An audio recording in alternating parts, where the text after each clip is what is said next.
బంగరాజు మన ముందున్నారు. బంగరాజు గారు నమస్తే. నమస్కారం అండి. పార్టీ ఒకప్పుడు ఒక వెలుగు వెలిగింది.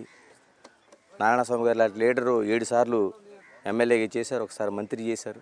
అలాంటి నియోజకవర్గంలో నామరూపాలు లేకుండా పార్టీ తుడిచిపెట్టుకుపోయింది. ఇప్పుడు 2019 తర్వాత జరగబోయే ఎన్నికలు ఎలాంటి ప్రయత్నం జరుగుతుంది, ఏంటి వ్యూహరచన ఎలా ఉంది?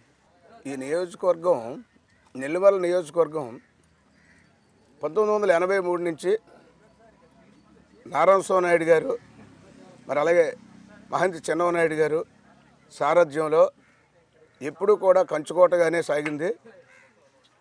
ఇప్పుడు కూడా అందరూ కష్టపడి పనిచేస్తున్నారు.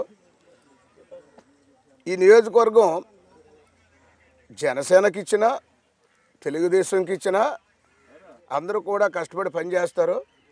కాకపోతే ఏ పార్టీకి ఇవ్వాలనేది మన అధినేతలు ఇద్దరూ ఆలోచించుకొని సర్వే రిపోర్ట్ల ఆధారంగా ఎవరికి ఇచ్చినా సరే పనిచేస్తాం, ఎవరికి ఇచ్చినా మంచి మెజార్టీతో గెలిపిస్తామండి.